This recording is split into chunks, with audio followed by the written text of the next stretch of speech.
In this video, we'll analyze how FDA structured the AdCom meeting for Biogen's Alzheimer's blockbuster aducanumab in a way that was biased towards getting the drug approved.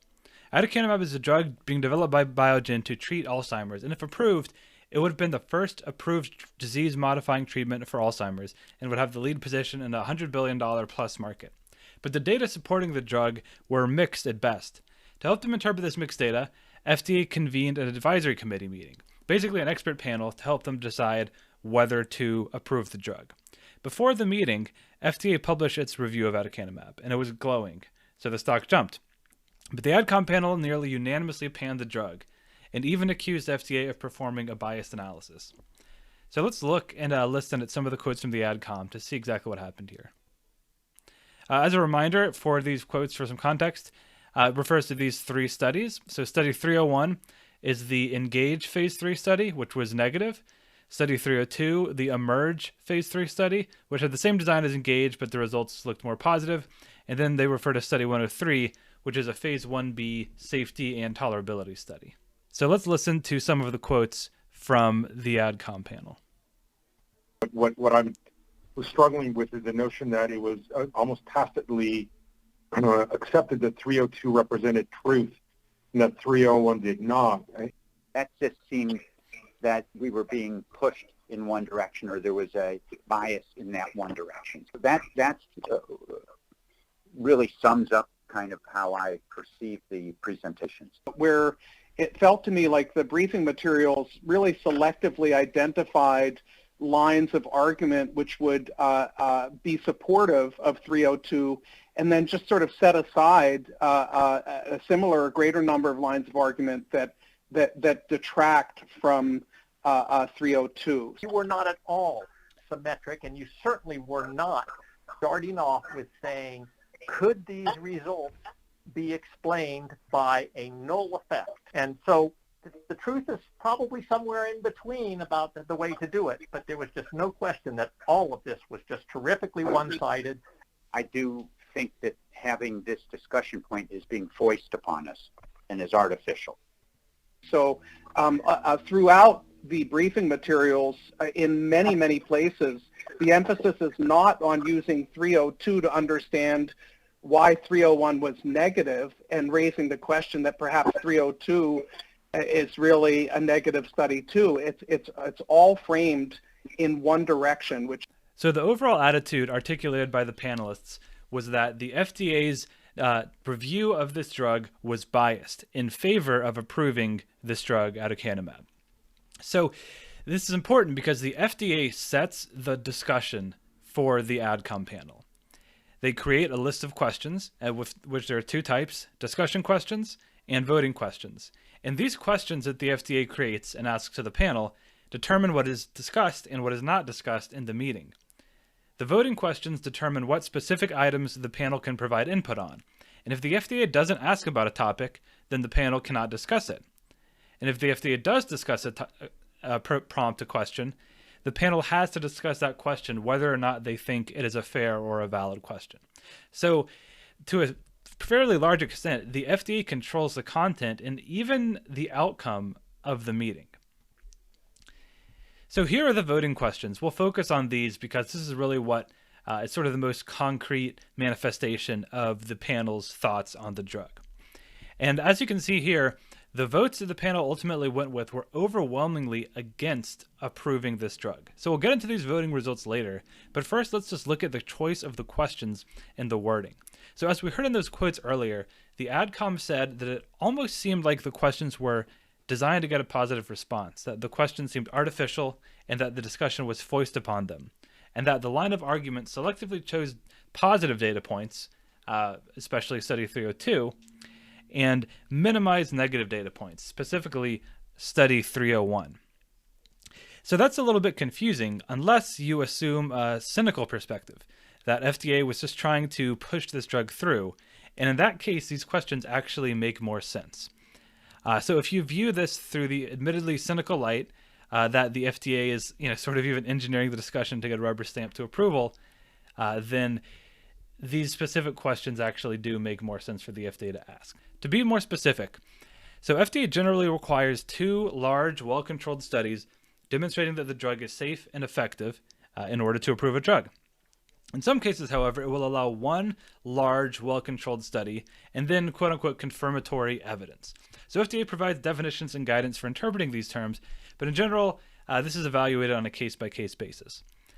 And for this drug, it seems reasonable for FDA to consider an expedited path for approval.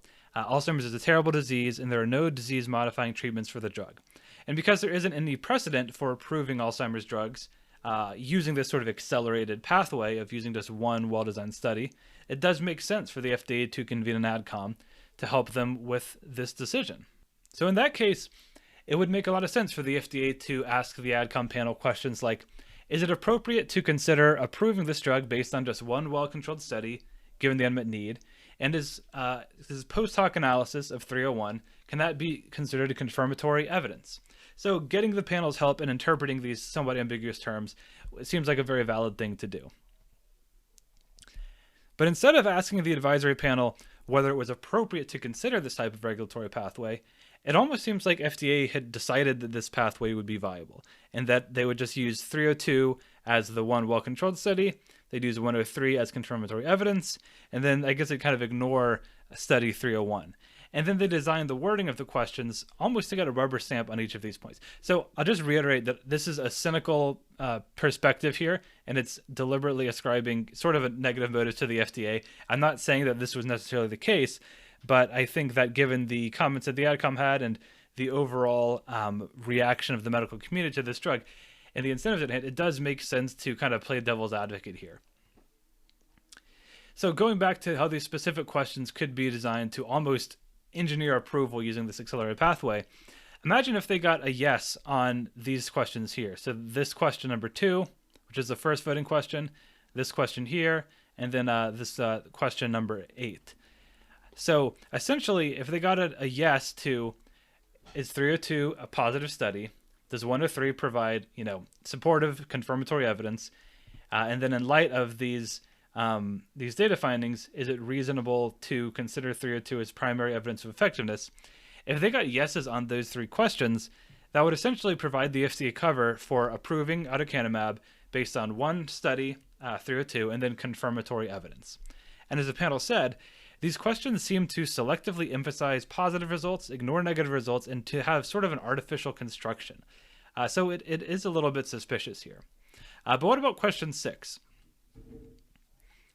So there is another path to approval if you take the cynical perspective of quote-unquote backup path to approval, and this is accelerated approval. So accelerated approval is another way to get drugs approved more quickly, but it's different than the standard of instead of requiring 2 large well-controlled studies, require 1 large well-controlled, well-designed study, and then confirmatory evidence. So accelerated approval is a bit different. So it allows for early approval of a drug treating a serious condition based on a surrogate endpoint. A surrogate endpoint is basically a biomarker that correlates with clinical outcomes, but doesn't directly measure clinical outcomes. So this accelerated approval pathway was created to help get promising drugs to really sick patients more quickly. It's often used in cancer, where the clinical outcome of interest, which is usually something like overall survival, can take many years to measure. And there are objective surrogate endpoints, like ORR, objective response rate, that can be measured much more quickly. So if a drug improves a surrogate endpoint in cancer, for example, in a well-designed study, but it may take many years to measure the clinical outcome, then this pathway allows you to get the drug to patients more quickly while you do confirmatory studies that the drug actually works on the clinical outcome. So again, it makes sense to look at this for Alzheimer's, but it's not designed for cases where you actually measure clinical outcomes, as they did in the aducanumab phase 3 program, but the clinical outcomes just don't look good, right? So this isn't a case where you can approve something on a surrogate endpoint if the clinical outcomes don't look good. This is where you can't measure the clinical outcomes in a timely manner, so you approve it based on surrogate endpoints instead. So FDA could have used the AdCom as an opportunity to ask the panel whether it was appropriate to consider accelerated approval here, even though there was outcomes data. And they also could have asked the panel whether amyloid beta was a valid surrogate endpoint. So under this path to FDA approval number 2, so just to kind of meet the criteria for accelerated approval, you have Alzheimer's disease, which is a serious condition with significant unmet need. So it checks that box. Amyloid beta reduction, that could be a surrogate endpoint, although there's a lot of debate and even doubt in the scientific community that it could be a surrogate endpoint. And then if you do accept amyloid beta reduction as a surrogate endpoint, you do have these 3 studies, 301, 302, and this should be 103, that do show reduction in amyloid beta. So this path to approval does make sense, with the major caveat that amyloid beta reduction is not a very accepted surrogate endpoint. And you also have negative or mixed, depending on your interpretation, clinical outcomes data. So that brings us back to question 6. So the panel was a little bit confused by this question. Has the applicant presented strong evidence of a pharmacodynamic effect on Alzheimer's disease pathophysiology? So this one had more yes votes than the other question, but it had a lot of uncertain votes, and here's why. So a few of the panelists were unclear whether they were being asked whether the drug had an effect on pathological markers like amyloid beta and tau, which it seemed to clearly do, seemed to clearly have an effect on amyloid beta, or whether they were being asked whether the biomarkers measured were good evidence for clinical effectiveness. So there's sort of 2 questions wrapped up into one here. There's, did the applicant present evidence that the drug impacted a biomarker? And are these biomarkers good surrogate endpoints? That is, do they potentially correlate with clinical benefit? So this is sort of a subtle but an important difference. If you narrowly interpret the question as, do you think the drug reduces amyloid beta plaques, then most of the panelists would think the answer is yes. But if you more broadly interpret the question as whether the biomarkers amyloid beta reduction is actually a surrogate endpoint that predicts and can substitute for clinical outcomes, then the evidence probably points to no. So that's why a lot of these panelists voted uncertain, because this question was ambiguous. And this quote from Dr. Tempessetti here captures it pretty well. He's basically asking if he thinks that it does show good evidence that it reduces amyloid beta plaques, but it doesn't show that it's a good biomarker that could correlate with clinical efficacy, how would he vote? And then Dr. Fountain says you should vote. Well, he said you have to decide for yourself. But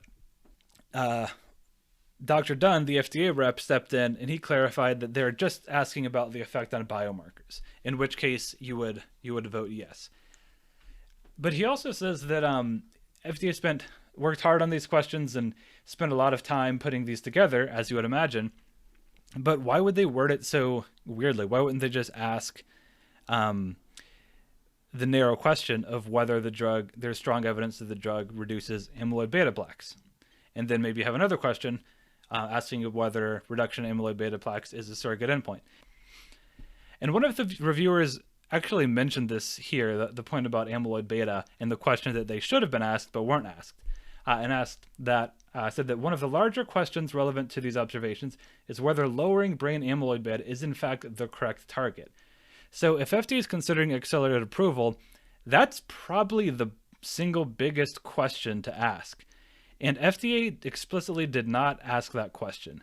They sort of half-asked it with this question, but then when they clarified their wording, they said no, they weren't actually asking that question. So when you view the questions from the lens of what kinds of questions would FDA ask if they wanted to just get sign-off that they could use one of these accelerated approval pathways or a faster approval pathway, I think that the questions make a little bit more sense. But I think if you view the questions from the perspective of what are the right scientific questions to ask to have an unbiased discussion of the merits of the this approval, I don't think that those questions make so much sense. And we played a few quotes earlier from the panel, but I just want to play another quote here that has 2 panelists specifically stating their unease with the questions asked and how they felt that they were almost boxed in by the questions that FDA asked and prevented them from having an open scientific discussion.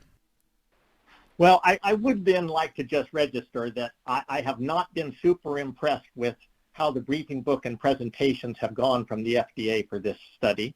I feel that, to a certain extent, the clock is mainly the FDA just gave us conclusions and not results.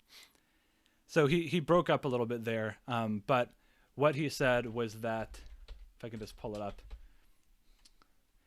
that he feels that to a certain extent the clock has been run out and we haven't been able to ask questions because mainly the FDA just gave us conclusions and not results. So getting back to... So now, we have trouble discussing this because it's all being supplanted by saying, look over here and answer this irrelevant question, and we aren't really going to give you the opportunity to say how this study should be interpreted if we want to ignore the numbers from 301. But we may never, ever, ever, ever ignore the fact that 301 was done.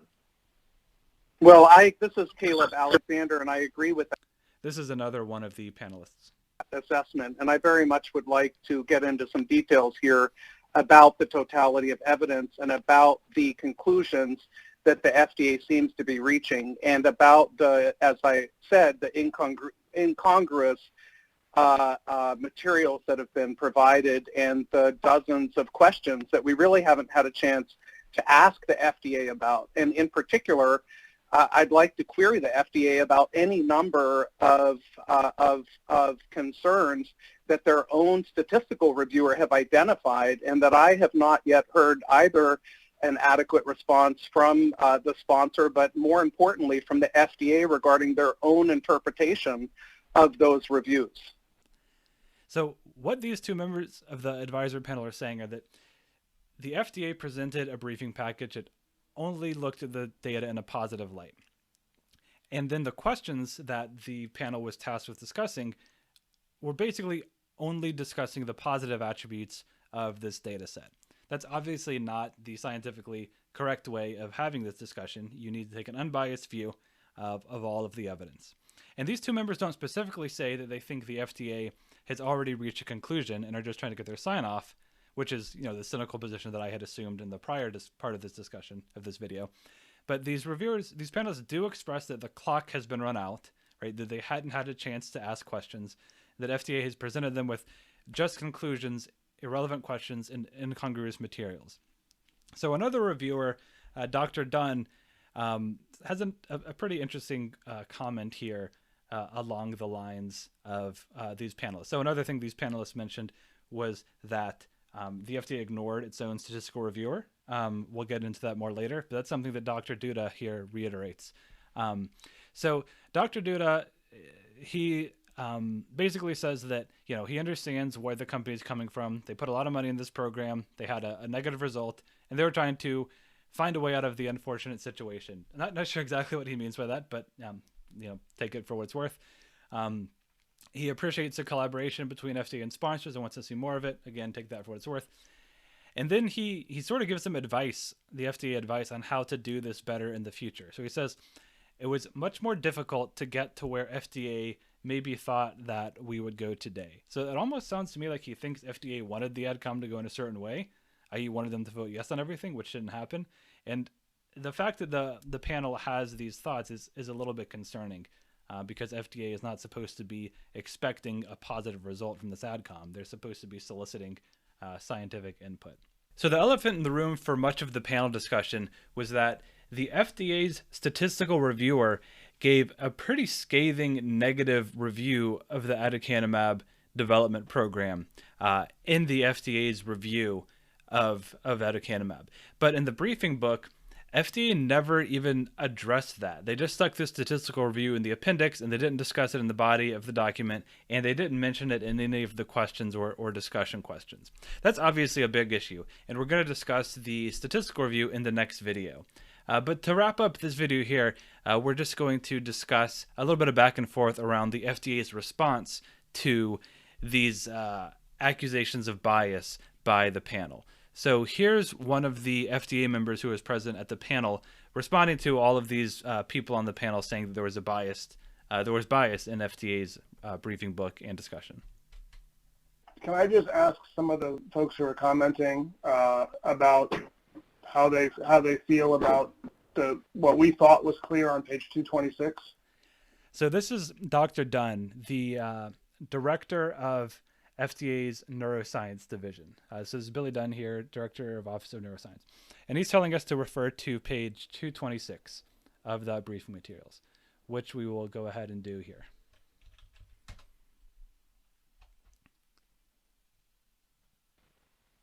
Okay, back to Dr. Dunn. I mean, there's only so many pages we can write of the history of this, but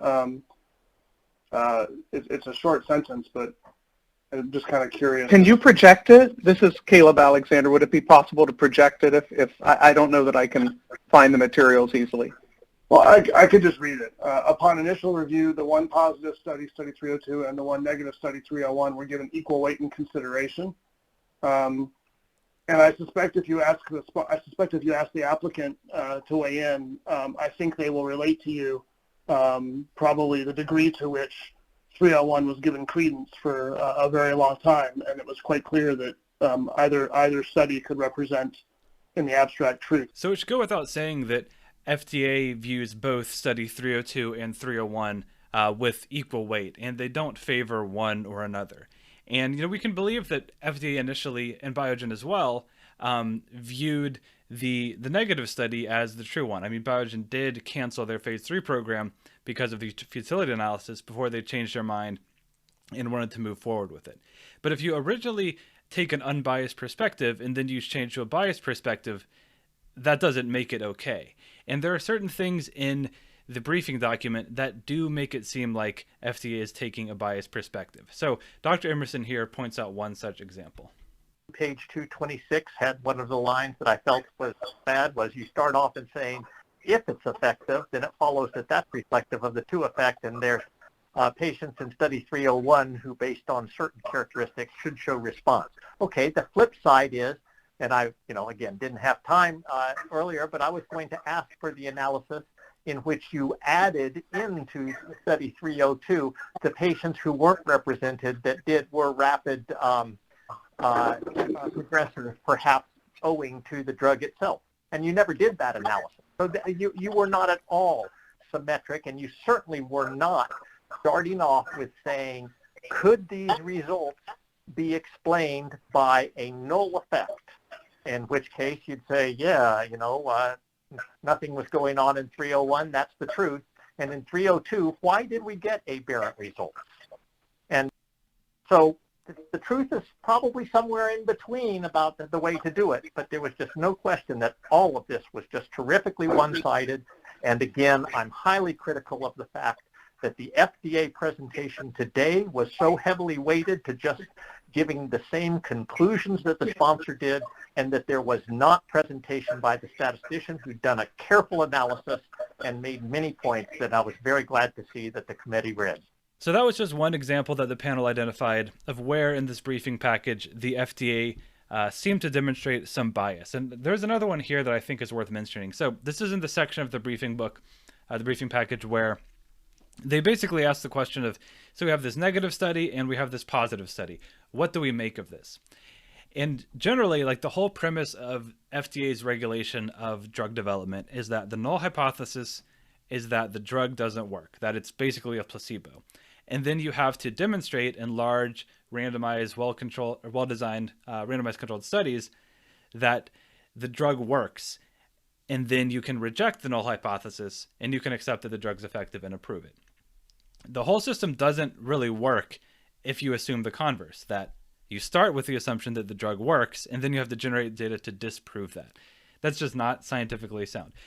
So what's concerning here is that when the FDA basically lays out the post hoc analysis they did, the overarching hypothesis that governed all of these post hoc analyses was that if aducanumab were effective, then you could find data in the failed study that supports that aducanumab works. And that's, if you're a scientist or if you work with data and you've ever been in a situation where, like, your boss has said, hey, this is what I want to see, find data to support it, you obviously know that with any large data set, you're able to cherry pick data to support any conclusion like that and see what you want to see. And that's obviously scientifically unsound.